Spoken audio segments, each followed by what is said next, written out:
Descubrí que mi madre vendió las joyas de mi abuela para pagar la boda de mi hermana cuando encontré el recibo arrugado entre las páginas de un libro de oraciones que nadie había abierto en años. Estaba limpiando el cuarto de mamá después del funeral, porque alguien tenía que hacerlo, y yo siempre fui la que se quedaba con los trabajos sucios. Sofía, mi hermana, andaba ocupada con su luna de miel en Cancún, mandando fotos desde la alberca del resort, mientras yo aquí, entre polvo y recuerdos que olían a Pix Vaporrum en pena acumulada. El papel cayó al suelo como una confesión tardía. Era del Monte de Piedad, fechado 3 meses antes de la boda de Sofía. La cantidad me dio un vuelco en el estómago. 57,000 pesos. Justo lo que costó la recepción en el Jardín Bugambilias, con sus manteles de lino y sus centerpieces de rosas que Sofía había visto en Pinterest y que no podían faltar porque era su día especial. Las manos me temblaron cuando leí la descripción de los objetos empeñados. Collar de perlas cultivadas con broche de oro blanco, aretes de diamantes engarzados en platino, anillo de compromiso con esmeralda central y 2 diamantes laterales, pulsera de eslabones de oro de 18 quilates con medallón grabado. Cada pieza era como un puño en el pecho. Reconocí hasta el más mínimo detalle porque las había visto 1000 veces en el joyero de terciopelo azul que la boya rosa guardaba en el último cajón de su cómoda. Ese joyero que había acariciado desde niña imaginando el día en que me tocaría heredar esas piezas que contaban la historia de 4 generaciones de mujeres mías de mi familia. Mamá siempre nos decía que las joyas de la abuela Rosa eran para dividirse entre Sofía y yo cuando llegara el momento. Para sus bodas o para cuando más las necesiten, decía con esa sonrisa que ahora entendía estaba manchada de mentiras. Pero claro, como Sofía se casó primero y además era la consentida, la princesita, que nunca podía esperar nada y que siempre conseguía todo lo que quería, pues ahí tienes, se llevó toda la herencia de golpe. El recibo tenía una fecha límite para recuperar las prendas. 2 meses después de la boda. Ya había pasado. Las joyas de la abuela Rosa, esas que habían sobrevivido la revolución, la crisis del 29 y 2 guerras mundiales, ahora estaban perdidas para siempre. Vendidas para pagar centros de mesa que duraron una noche y un vestido que Sofía se quitó a las 11 para ponerse un jumpsuit más cómodo para bailar. Senté en el borde de la cama de mamá. Ese colchón hundido donde había pasado los últimos 2 años de su vida viendo telenovelas y quejándose de sus achaques. El papel seguía en mis manos como evidencia de una traición que ya no tenía arreglo. No solo había perdido a mi madre, sino que ahora descubría que también había perdido la única conexión tangible que me quedaba con las mujeres que vinieron antes que yo. La casa estaba en silencio. Ese silencio pesado de los lugares donde ya no vive nadie importante. Afuera los perros del vecino ladraban a algo que no podía ver, y el sonido me llegaba amortiguado, como si viniera de otro mundo. Un mundo donde las madres no mentían a sus hijas, donde las hermanas compartían las herencias y donde las promesas no se rompían por un vestido de novia. Pero yo vivía en este mundo, el de las verdades crudas y los favoritismos que duelen, y ahora tenía una pregunta que me quemaba por dentro. ¿Qué más no sabía sobre mi propia familia? 3 días después del hallazgo, me tocó ir a la notaría para firmar los papeles de la herencia. La casa quedaría a nombre mío y de Sofía, mitad y mitad, como si fuéramos iguales en los ojos de mamá. ¡Qué chiste tan amargo! Sofía llegó bronceada y con el pelo aclarado por el sol de la playa, cargando una maleta Louis Vuitton que reconocí como regalo de bodas de los padrinos. Se veía descansada, feliz, como alguien que nunca ha tenido que limpiar vómito ajeno o cambiar pañales de adulto. Yo llevaba 3 noches sin dormir bien, con el recibo del Monte de Piedad quemándome la conciencia como un hierro caliente. «Ay, hermana, qué mala cara traes», me dijo besándome la mejilla, con esos labios que olían a gloss caro. «Ya sé que ha sido difícil, pero mamá ya está descansando». Descansando. Como si los últimos 2 años hubieran sido vacaciones para ella también. En la notaría, mientras el licenciado leía el testamento con esa voz aburridora de los que cobran por palabra, no pude evitar estudiar la cara de Sofía. ¿Sabría algo sobre las joyas? ¿Habría sido cómplice del engaño o también había sido víctima de las mentiras de mamá? La señora Carmen Leticia Morales designa como herederas universales en partes iguales a sus hijas Sofía Elena y Patricia Isabel, exceptuando las pertenencias personales de valor sentimental, las cuales quedan a criterio de los beneficiarios para su distribución equitativa. Pertenencias de valor sentimental. Ahí estaba la trampa legal perfecta. Mamá había redactado el testamento sabiendo muy bien que ya no habría joyas que distribuir. Todo calculado con la frialdad de un contador. Después de firmar, Sofía me invitó a comer a un restaurante italiano que acababan de abrir en la zona rosa. «Mi invitación», dijo guiñándome el ojo, ahora que mi esposo me mantiene. Se rió de su propio chiste mientras yo sentía que se me revolvía el estómago. Durante la comida, entre su parloteo sobre la luna de miel y sus planes de decorar su nueva casa, solté la pregunta que me había estado carcomiendo. «Oye, ¿tú sabes qué pasó con las joyas de la abuela Rosa?» Sofía se quedó con el tenedor a medio camino a la boca, un pedazo de pasta colgando como un signo de interrogación. «¿Las joyas?» «Pues no sé, ¿no están en el joyero?» Su respuesta sonó genuina, pero había algo en sus ojos, una chispa de nerviosismo que duró apenas un segundo antes de que volviera a su sonrisa de siempre. No, el joyero estaba vacío, completamente vacío, le dije, observando cada microexpresión de su cara. Ay, qué raro. A lo mejor mamá las guardó en otro lado. Ya sabes cómo se puso de olvidadiza en los últimos meses. Olvidadiza.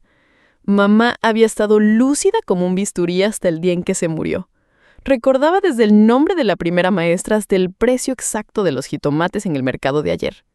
Pero Sofía siempre había tenido esa habilidad especial para reescribir la realidad cuando le convenía. ¿No te parece extraño?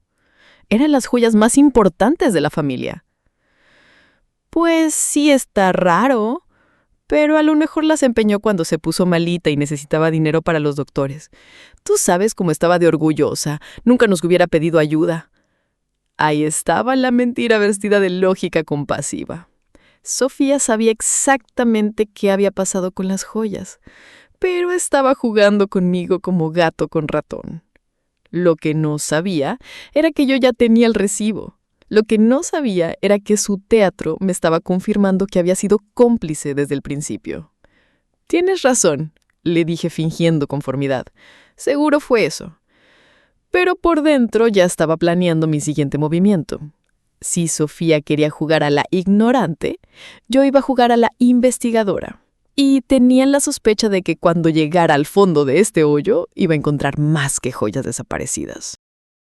La casa de mamá guardaba secretos como altar de pueblo.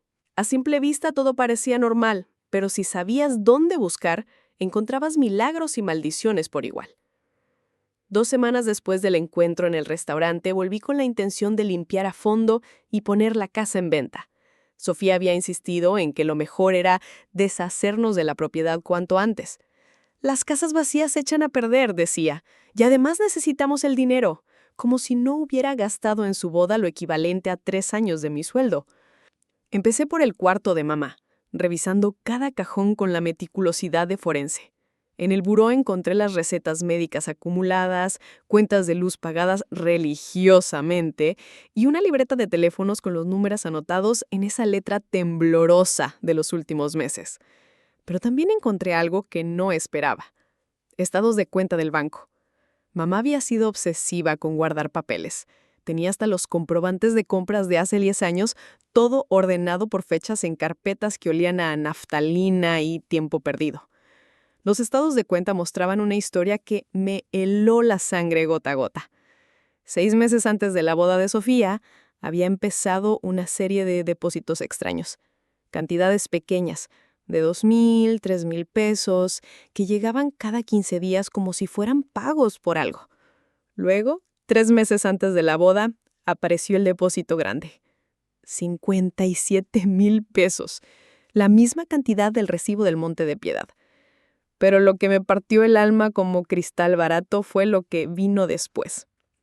2 semanas antes de la boda, mamá había retirado todo el dinero de su cuenta de ahorros. Todo.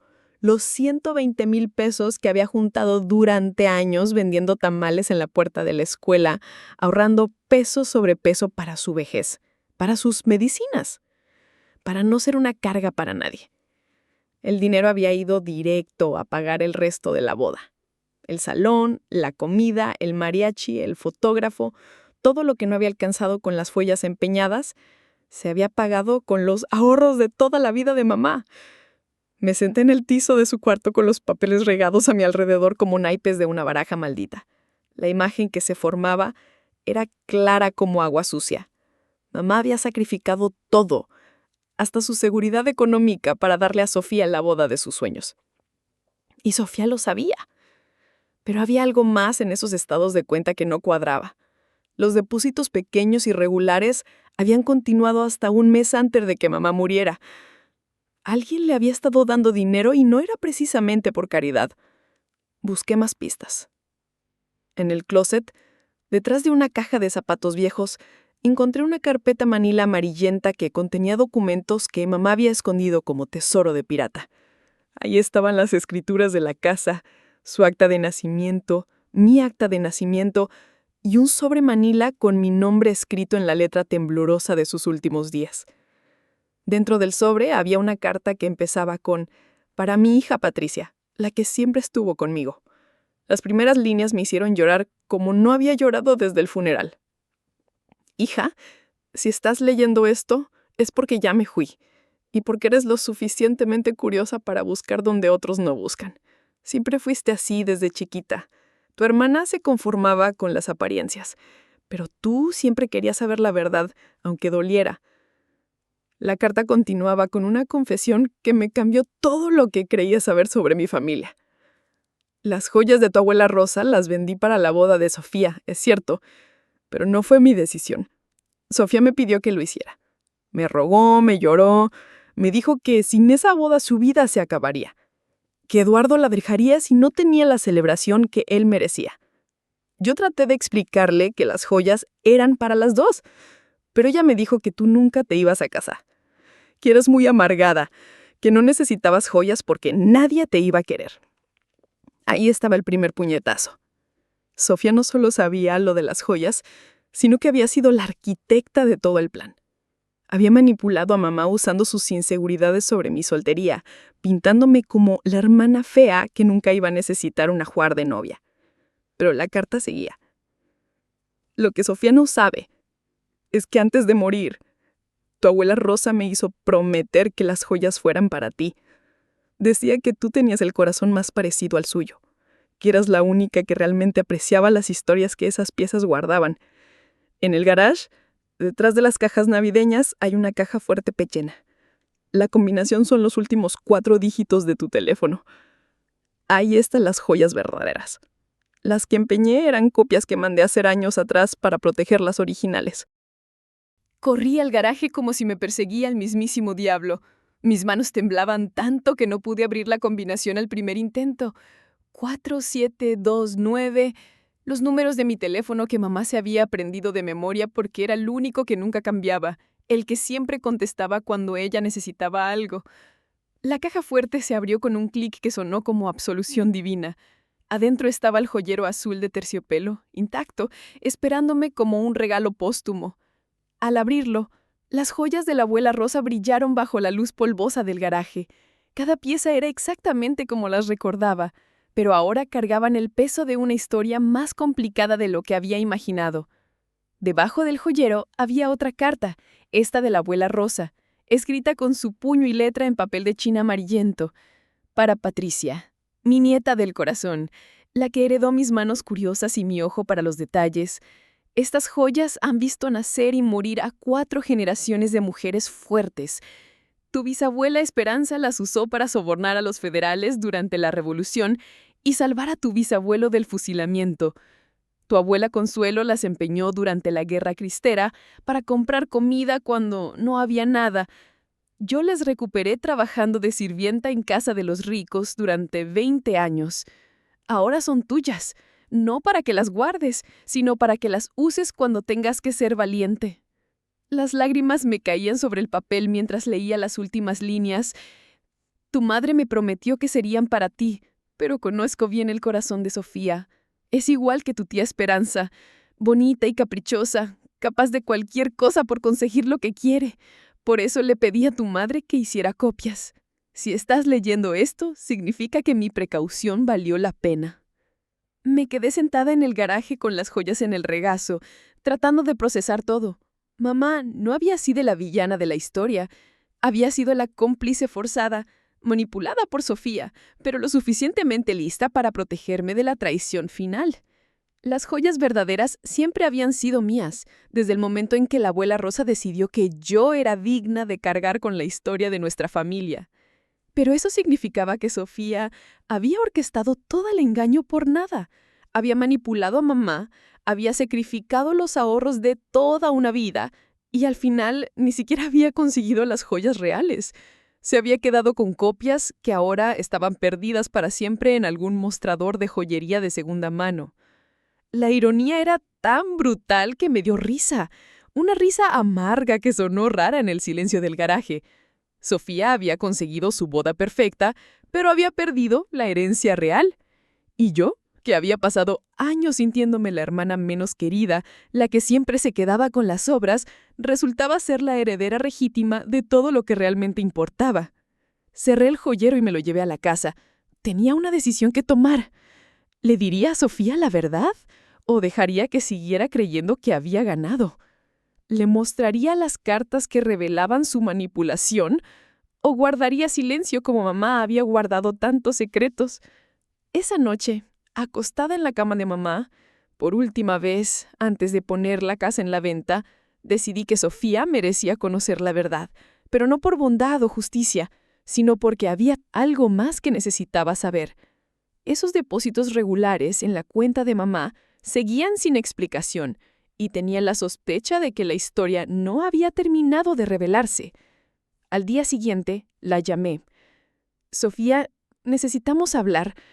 Encontré algo importante en la casa de mamá. ¿Qué encontraste? Las joyas de la abuela Rosa. Están aquí. Hubo un silencio largo del otro lado de la línea. Luego su voz cambió, se volvió fría, calculadora. ¿Cómo es posible? Pensé que mamá las había... Sí, ya sé lo que pensabas. También sé lo que hiciste. Otro silencio. No sé de qué hablas. Claro que sabes. Y también voy a averiguar de dónde venía el dinero que alguien le depositaba a mamá cada 15 días. Dinero que llegaba hasta un mes antes de que muriera. Esta vez el silencio fue tan largo que pensé que había colgado. Patricia, dijo finalmente, creo que necesitamos vernos. Sofía llegó a mi departamento esa misma tarde, pero no era la misma mujer bronceada y relajada que había visto en la notaría. Traía ojeras, las manos la temblaban ligeramente, y por primera vez en años no llevaba maquillaje perfecto. ¿Tienes café?, me preguntó, evitando mi mirada. Tengo las joyas y tengo preguntas, le contesté. El café puede esperar. Puse el joyero azul sobre la mesa de mi cocina como si fuera evidencia en un juicio. Sofía lo miró con una mezcla de sorpresa y algo que parecía alivio. «No entiendo», murmuró. «Mamá me dijo que había empeñado todas las joyas». Empeñó las copias. Las originales siempre fueron para mí. La abuela Rosa lo dejó muy claro. Le mostré las cartas. La vi leerlas con los ojos cada vez más abiertos, como si estuviera descubriendo que toda su vida había sido construida sobre arena movediza. ¿Copias? ¿Todo este tiempo fueron copias? Todo este tiempo fueron copias, pero eso no es lo que me interesa ahorita. Lo que me interesa son esos depósitos que alguien le hacía a mamá cada 15 días. 3,000 pesos, religiosamente, como si fuera un pago. Sofía se dejó caer en la silla y se cubrió la cara con las manos. No era un pago, dijo con voz ahogada. Era chantaje. Ahí estaba, el segundo puñetazo que había estado esperando. ¿De chantaje de qué? ¿De verdad quieres saberlo? De verdad quiero saberlo. Sofía respiró profundo como quien va a saltar de un precipicio. Eduardo no sabía que yo no era virgen cuando nos casamos. Él es muy religioso, ya sabes, de esos que esperan hasta el matrimonio. Siempre me presumía con sus amigos de que yo era pura, que no era como las otras muchachas. Su familia es muy conservadora. Tienen dinero, posición social. Para él era muy importante casarse con una mujer decente. Y yo había tenido relaciones con Raúl, el que trabajaba en el taller de papá. Fue un desliz cuando tenía 18 años, pero mamá nos cachó. Me gritó horrible, me dijo que era una cualquiera, que había echado a perder mi futuro. La historia se iba armando como rompecabezas macabro. Cuando conocí a Eduardo y me enamoré de él, le mentí. Le dije que nunca había estado con nadie, pero mamá lo sabía. Y cuando Eduardo me propuso matrimonio, ella me dijo que si quería casarme con él, tenía que asegurarme de que nunca se enterara de lo de Raúl. ¿Y cómo iba a enterarse? Raúl siguió trabajando en el taller hasta hace poco. Siempre se burlaba de mí cuando pasaba por ahí, me decía cosas, me recordaba lo que había pasado. Tenía fotos. ¿Fotos? Por supuesto. Cuando le conté a mamá de las fotos, ella se puso como loca. Dijo que no podía permitir que arruinara mi futuro, mi oportunidad de casarme bien. Así que empezó a pagarle a Raúl para que mantuviera la boca cerrada. 3,000 pesos cada 15 días. Sí, dijo que era una inversión en mi felicidad, que valía la pena sacrificar su dinero para proteger mi matrimonio. ¿Y las joyas? Las joyas fueron mi idea, admitió con voz ganada. Cuando vi lo que costaba la boda que Eduardo esperaba, la boda que su familia esperaba, entré en pánico. No podíamos pagar algo tan elegante con nuestros ingresos. Eduardo hubiera pensado que su familia era superior a la nuestra, que él estaba bajando de nivel al casarse conmigo. Así que manipulaste a mamá. Le dije que si no tenía la boda perfecta, Eduardo se daría cuenta de que veníamos de menos dinero, que sospecharía, que empezaría a hacer preguntas. Y si hacía preguntas, podría descubrir lo de Raúl. Exacto. Mamá se convenció de que empeñar las joyas era la única manera de salvar mi matrimonio. Dijo que tú nunca te ibas a casar, que no las necesitabas. La frialdad con la que me contaba esto último me cortó más profundo que todo lo demás. Para Sofía yo no era su hermana, era un obstáculo menor en su plan maestro de vida perfecta. ¿Y ahora? ¿Sigues pagándole a Raúl? Raúl murió hace 2 meses. Accidente en la moto. Por eso pararon los depósitos. Me quedé en silencio procesando todo. Mamá había sido víctima y victimario al mismo tiempo.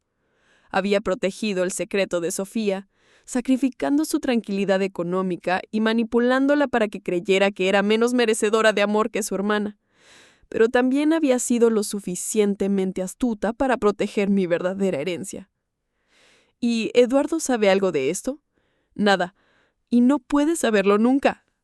¿Por qué? Porque si se entera de que toda nuestra relación empezó con una mentira, de que su familia gastó una fortuna en una boda para una mujer que no era lo que él creía, me va a dejar. Y no solo eso, va a contar la historia. Todo el mundo va a saber que soy una mentirosa, una cualquiera, que engañó a un buen hombre. Ahí estaba Sofía, con su vida perfecta construida sobre mentiras, rogándome silencio con los ojos. La hermana consentida, que siempre había conseguido todo lo que quería, ahora completamente a mi merced. ¿Qué quieres que haga? Que esto se quede entre nosotras, que guardes las joyas que son tuyas por derecho, pero que no le digas nada a nadie sobre el resto. ¿Y qué gano yo guardando tu secreto? Por primera vez en la conversación, Sofía me miró directo a los ojos. Mi gratitud eterna. Y la oportunidad de que seamos verdaderas hermanas por primera vez en nuestras vidas. Era una oferta tentadora, pero había algo que aún no cuadraba en toda esta historia. Esa noche no pude dormir. Algo en la confesión de Sofía no me convencía del todo. Era demasiado conveniente que Raúl hubiera muerto justo cuando los pagos pararon. demasiado perfecto que todo se resolviera con su muerte accidental. Conocí a mi hermana lo suficiente para saber que siempre había un as escondido bajo la manga. Al día siguiente fui al taller donde había trabajado Raúl. Don Aurelio, el dueño, me recibió con la familiaridad de quien había conocido a mi familia toda la vida. Ay, Patricia, qué pena lo de tu mamá. Era una buena mujer. Gracias, don Aurelio. Vine porque quería preguntarle sobre Raúl, el que trabajaba aquí. La expresión de don Aurelio cambió inmediatamente. Raúl, ¿para qué quieres saber de ese desgraciado? Se supone que murió hace 2 meses. Quería confirmar. Murió, sí, pero no fue accidente. El corazón me dio un brinco. ¿Cómo dice? Lo mataron. Le dieron 3 balazos cuando salía del Oxxo de la colonia San Rafael. La policía dijo que había sido asalto, pero yo tengo mis dudas. ¿Por qué? Porque Raúl andaba muy nervioso las últimas semanas. Decía que había metido la pata, que había subestimado a alguien. Y luego estaba el dinero. ¿Qué dinero?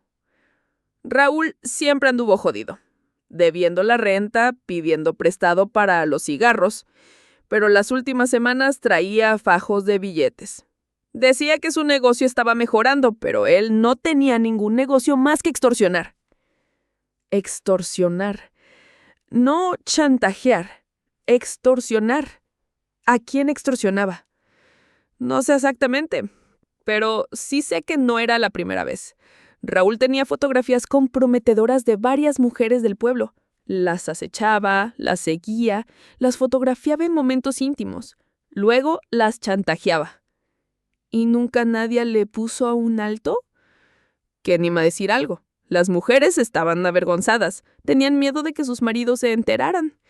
Era el negocio perfecto para un cabrón como él. Salí del taller con más preguntas que respuestas.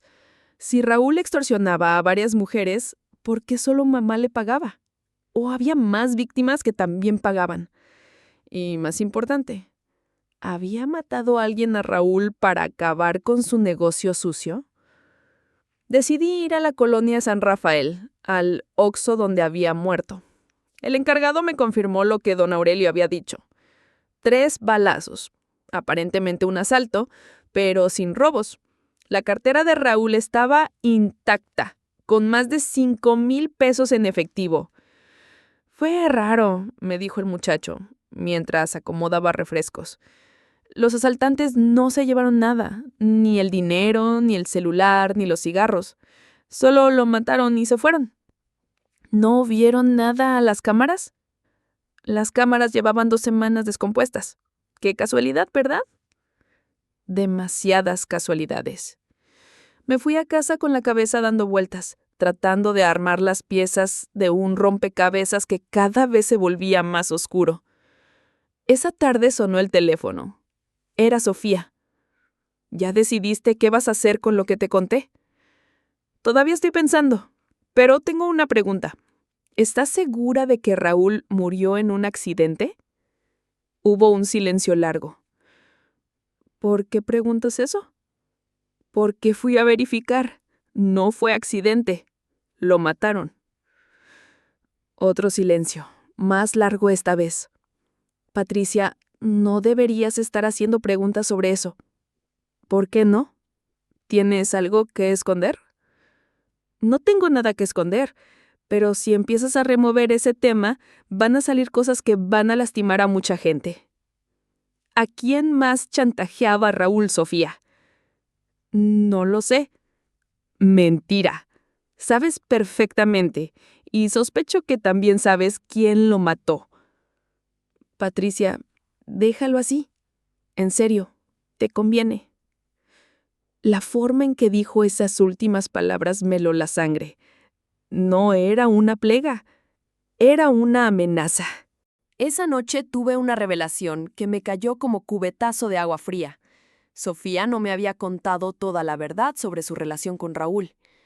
Había algo más, algo que explicaba su nerviosismo y esas amenazas veladas por teléfono.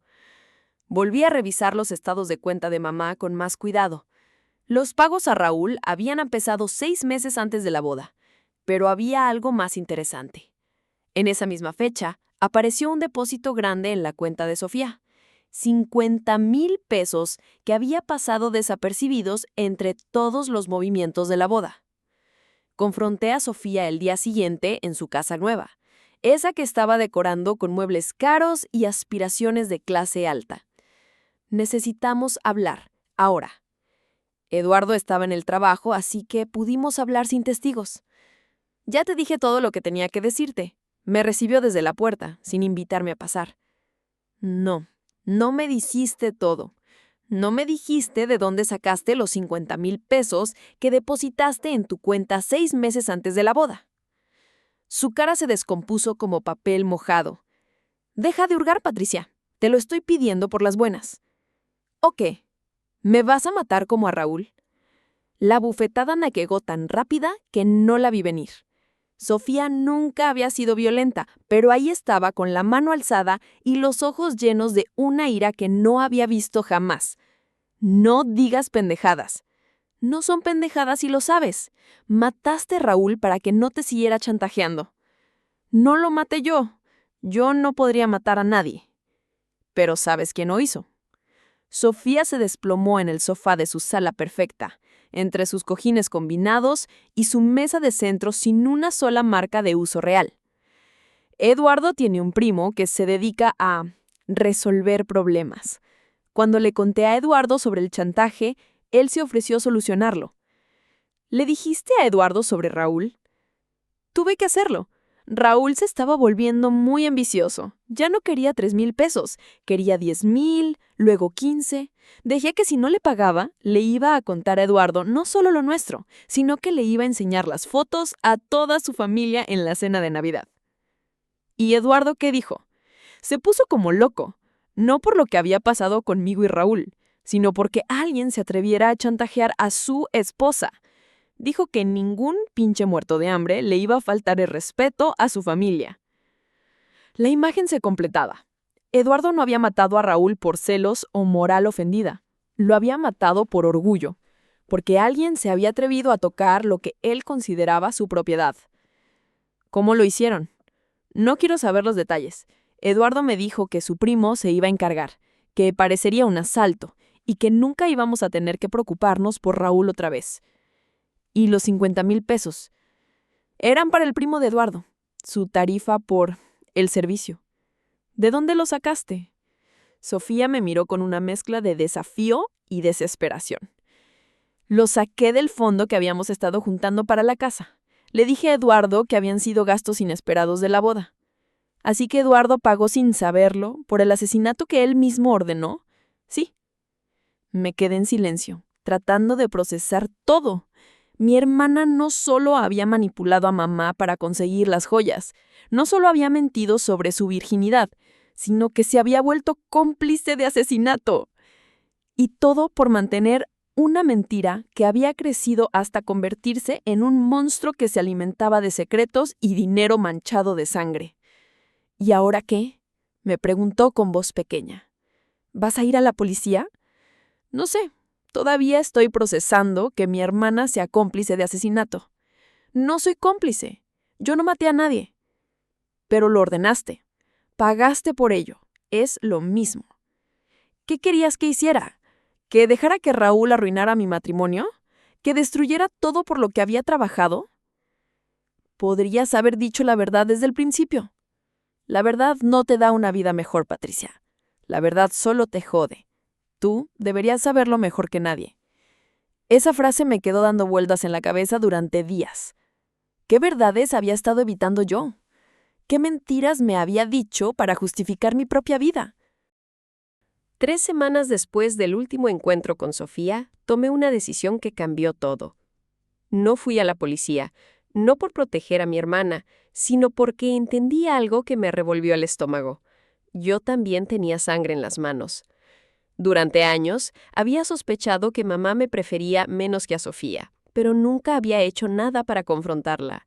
Me había conformado con ser la hija sufrida, la que se sacrificaba, la que siempre estaba disponible para limpiar vómitos y cambiar pañales. Y en el fondo, secretamente, había disfrutado ese papel de mártir porque me hacía sentir superior moralmente a mi hermana. Cuando mamá empezó a pagarle a Raúl, yo vi los retiros extraños en sus estados de cuenta. Ella me pedía que la llevara al banco cada 15 días, siempre con la misma excusa nerviosa de que necesitaba dinero para gastos. Yo sabía que mentía, pero nunca pregunté. Me convenía creer que mamá era una víctima inocente para poder seguir siendo yo la hija perfecta. La verdad es que si hubiera preguntado, si hubiera insistido, si hubiera sido la hermana protectora que creía ser, tal vez habría descubierto el chantaje antes. Tal vez habría encontrado otra manera de resolverlo. Tal vez Raúl seguiría vivo. Pero fue más fácil hacer como que no veía nada raro, seguir con mi papel de hija abnegada y dejar que mamá se las arreglara sola con sus problemas. Al final, yo también había elegido la mentira cómoda sobre la verdad incómoda. El día que decidí no ir a la policía, llamé a Sofía. No voy a decir nada, le dije sin preámbulos. ¿Por qué?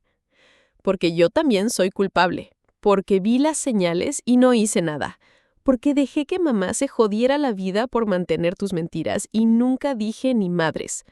Sofía lloró del otro lado del teléfono. No lágrimas de cocodrilo, sino llanto genuino de alivio y culpa mezclados. «Gracias», murmuró. «No me des las gracias. Esto no nos hace amigas. Esto no nos convierte en verdaderas hermanas. Esto solo significa que las dos somos igual de cobardes». Colgué y me quedé sentada en la cocina de mi departamento, con las joyas de la abuela Rosa extendidas sobre la mesa. Cada pieza brillaba bajo la luz, pero ya no me parecían un tesoro. Eran el peso de 4 generaciones de mujeres que habían tenido que ser valientes porque no les quedaba otra opción, y yo había resultado ser la primera cobarda de la dinastía. Vendí la casa de mamá 2 meses después. Sofía y yo dividimos el dinero mitad y mitad, sin hablarnos más de lo necesario. Durante la firma de papeles en la inmobiliaria, Eduardo me saludó con esa sonrisa encantadora que había conquistado a mi hermana. «Patricia, tanto tiempo sin verte. Sofía me cuenta que has estado muy ocupada arreglando los asuntos de tu mamá». «Sí», le contesté observando sus ojos claros, preguntándome si ahí dentro había quedado algo del hombre capaz de ordenar un asesinato con la frialdad de quien encarga una pizza. «Así es la vida. Siempre hay sorpresas desagradables». «Cierto, nunca sabes qué secretos puede guardar la gente que amas». Eduardo me sostuvo la mirada un segundo más de lo normal, y en ese momento supe que él sabía que yo sabía, y que sabía que no iba a decir nada. Sofía me abrazó al despedirnos, un abrazo que olía a perfume caro y culpa barata. «¿Crees que algún día podremos volver a ser hermanas de verdad?», me susurró al oído. «No lo sé», le respondí con honestidad brutal, «pero sé que siempre vamos a ser cómplices». Ahora uso las joyas de la abuela Rosa, no para ocasiones especiales, sino para días comunes, porque entendí que el valor de esas piezas no estaba en guardarlas para momentos perfectos, sino en recordar todos los días que la valentía no es algo que uno tiene o no tiene, es algo que uno elige, momento a momento, cuando las cosas se ponen difíciles. Y yo elegí ser cobarde. Pero cada mañana cuando me pongo los aretes de diamantes para ir a trabajar o cuando uso el collar de perlas para ir al súper, me recuerdo a mí misma que aún puedo elegir diferente, que todavía hay tiempo para ser la mujer que la abuela Rosa esperaba que fuera cuando me dejó esas joyas. Sofía sigue casada con Eduardo. Publican fotos perfectas en Instagram de su vida perfecta, en su casa perfecta. Pero yo sé que todas las noches duermen juntos cargando el peso de un muerto que pagaron entre los dos. Y sé que Sofía se despierta sudando frío preguntándose si Eduardo será capaz de matarla a ella también si algún día deja de ser conveniente. El último mensaje que recibí de ella fue hace 3 meses. ¿Te acuerdas de que mamá siempre decía que los secretos familiares se llevan a la tumba? Tenía razón. No le contesté, porque la tumba de mamá no se llevó los secretos. Se los llevó Raúl, y los muertos, a diferencia de los vivos, no chantajean a nadie. Pero los vivos seguimos cargando con el peso de lo que no dijimos, de lo que no hicimos, de las veces que cerramos los ojos porque era más fácil que enfrentar la verdad. Las joyas de la abuela Rosa son mías, sí, pero el precio que pagamos por ellas fue más alto de lo que cualquiera de nosotras imaginó.